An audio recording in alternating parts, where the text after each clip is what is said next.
السلام علیکم ویورز، اللہ آپ کو اپنی حفظ و امان میں رکھے۔ میں یوٹیوب چینل پہلے میں براہ راست نہیں اس کو دیکھتا تھا، اور میں ہمیشہ جھڑا کرتا تھا کہ سنسنی خیزی اور سکینڈلائزیشن بالکل نہیں، اور مرچ مسالہ بیچنے کی ضرورت نہیں ہے۔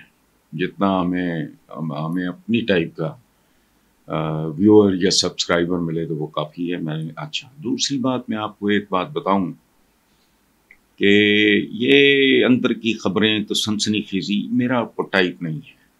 اچھا، دوسری بات یہ ہے کہ وہ جو خاص خبریں مخبروں کے پاس ہوتی ہیں یا رپورٹرز کے پاس۔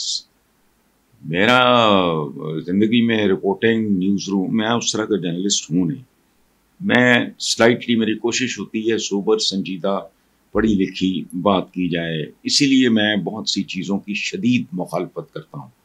مثلا یہ آج کل جو دورہ پڑا ہوا ہے موٹیویشنل اسپیکروں، میں کہتا ہوں ہوش کرو، دنیا نے اتنے بڑے انسانوں کو جنم دیا ہر فیلڈ میں، وہ موٹیویشنل اسپیکرز کے بلبوتے پہ آئنسٹائن یا نیوٹن یا تھامس ایڈیسن یا تیمور یا الیگزینڈر بنے تھے۔ موٹیویشن اندر ہوتی ہے۔ بہرحال آج پروگرام شروع کرنے سے پہلے میں آپ کو ایک بات بتاؤں۔ یہ پتہ چلا کہ جی پی ٹی آئی نے کچھ لوگوں کو شو کاز نوٹسز دی ہیں۔ اچھا، وہ میں نے نام پڑھے تو اس وقت مجھے رجسٹر نہیں ہوئی یہ بات کہ اسلم گھمن، بعد میں مجھے کسی نے بتایا کہ یہ تو بریگیڈیئر اسلم گھمن ہوں۔ میں نے کہا خدا کا نام لو، کسی بندے کا ایک پس منظر ہوتا ہے، اس کا ایک بیک گراؤنڈ ہوتا ہے، اس کی ایک شہرت ہوتی ہے، اس کا ایک امیج ہوتا ہے۔ کس بندے کو بے وفائی کا اور اس طرح کا آپ نوٹس بھیج رہے ہو؟ یہ کئی سال پہلے کی بات ہے۔ میرے نہ یہ ہمزاد ہیں، نہ ہمزاد ہیں، نہ کلاس فیلو ہیں، نہ علاقہ ایک ہے، لیکن بریگیڈیئر اسلم گھمن ایک ایسے شخص ہیں پاکستان کی بڑی بڑی اہم پوزیشنز پہ رہے ہیں کہ ان کے دشمن بھی ان کی دیانت کی داد دیتے تھے، یعنی جو ان کے ڈسے ہوئے تھے وہ بھی کہتے تھے کہ یار بندہ اپرائٹ ہے۔ یہ میں نے کبھی کسی گورنمنٹ فنکشنری کے بارے میں میں نے نہیں سنا۔ اچھا، کئی سال پہلے میں چونکہ ان کی شہرت سے واقف تھا، یہ نیب کے ادھر فرنٹیئر میں رہے ہیں، ادھر وہ پتہ نہیں ایف آئی اے کے ڈی جی رہے ہیں، یہ پتہ نہیں کیا کیا۔ تو میں وہ دیباچہ جو میں نے 2016 میں لکھا تھا ان کی کتاب پہ، اور تب تک میں ان کو غائبانہ طور پہ جانتا تھا، ان کی شہرت، ان کے واقعات، ان کی دیانت کے قصے میں نے سنے، وہ جانتا نہیں تھا۔ میں نے وہ دیباچہ لکھا ہوں، پڑھنا چاہ رہا ہوں تاکہ آپ کی سمجھ سکیں کہ ہمارے ہاں ہم لوگ کس قسم کے لوگ ہیں۔ ایک بندہ اپنی پوری زندگی دیانت اور امانت کی حفاظت کرتا ہے، اور لیکن آپ ایک معمولی سی حرکت میں اس کی شخصیت کے آگے سوالیہ نشان لگا دیتے ہیں۔ تو یہ میں نے جو کتاب کا دیباچہ لکھا تھا آج میں نے نکلوایا، جب وہ پڑھا میں نے، اور میں نے ایک کتاب نکلوائی اور میں نے دوبارہ اس کو پڑھا، تو مجھے اپنے لکھے ہوئے دیباچے پہ فخر محسوس ہوا، اور جو ان کو شو کاز نوٹس بھیجا گیا ہے اس میں مجھے شرم آئی۔ میں باقی نہیں جانتا پی ٹی آئی نے باقی جن لوگوں کو بھیجے وہ کون ہیں، وہ کیا ہیں، وہ کیا کرتے ہیں، کیا ان کا آگے پیچھے میں نہیں جانتا، لیکن جس آدمی کے بارے میں اتفاق سے اتنا جانتا ہوں، اور یہ کتاب اتنی خوفناک کتاب ہے، ان پہ 5000 کیسز بن سکتے تھے۔ اس بندے پہ کیا لکھا ہوا ہے؟ سرکاری کرپشن کی چشم کشا کہانیاں، مشاہدات، واقعات، تجربات، یہ سب کچھ ہے۔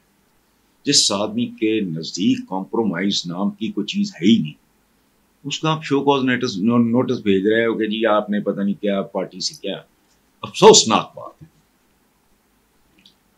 میں نے جو دیباچہ لکھا آج میں پڑھ کے آپ کے ساتھ شیئر کرنا چاہ رہا ہوں کہ یہ کون بندہ ہے جس کو پتہ نہیں کن لوگوں نے، عمران کے دوست نہیں ہو سکتے، جنہوں نے یہ شو کاز نوٹس اسلم گھمن جیسے بریگیڈیئر ریٹائرڈ اسلم گھمن جیسے بندے کو، نوری گھمن ان کے بھائی ہیں، MNA شمنے رہے ہیں، میں نے ان کو کبھی ملا، وہ بھی بہت نیک نام ہے۔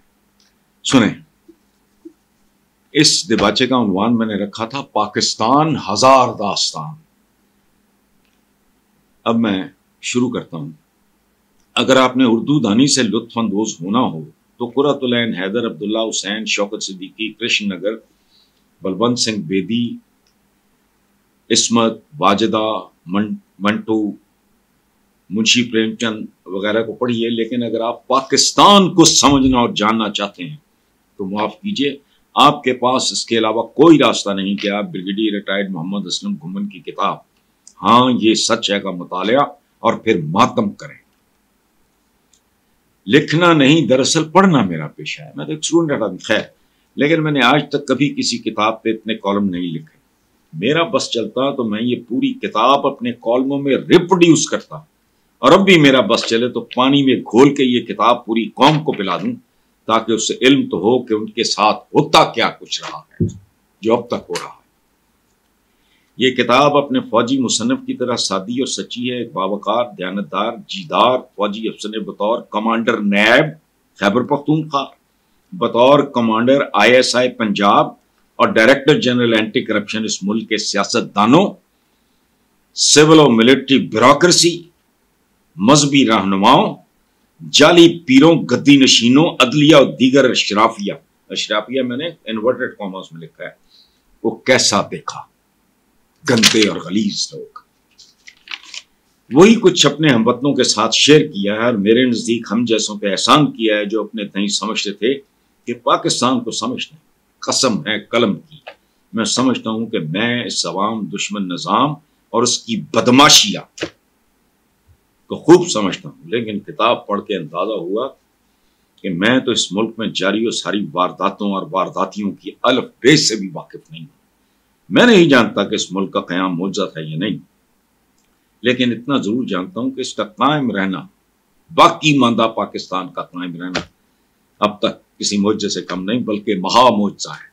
جہاں تک تعلق ہے مصنف کی ساکھ کا، تو یہ بھی کسی معجزے سے کم نہیں کہ ان کے ڈسے ہوئے بھی ان کی دیانتداری کے قصیدے پڑھتے ہیں۔ تفصیل میں کیا جانا، کتاب خود بولے گی اور آپ کو یہ بھی بتائے گی کہ اس طرح تو وحشی تاتاریوں نے بغداد کو بھی نہیں لوٹا تھا جیسے اس ملک کے ایک دوسرے پر بھاری اشرافیہ باری باری اپنے ہی ملک کو لوٹ رہی ہے۔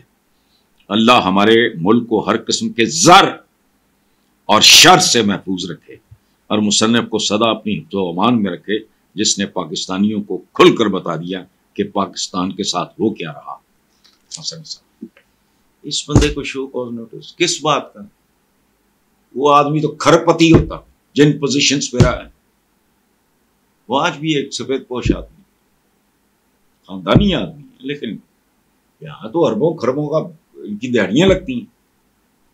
تو اس بندے کو PTI کے پتہ نہیں کون لوگ ہیں جنہوں نے، مجھے دکھ ہوا ہے، میرا کوئی لینا دینا نہیں، نہ میرا ہمزاد، نہ ہمزاد، نہ کلاس فیلو، نہ علاقہ ایک، نہ ذات برادری، نہ کبھی کہیں اکٹھے رہے زندگی میں، کچھ بھی نہیں، لیکن اس نے مجھے ہرٹ کیا۔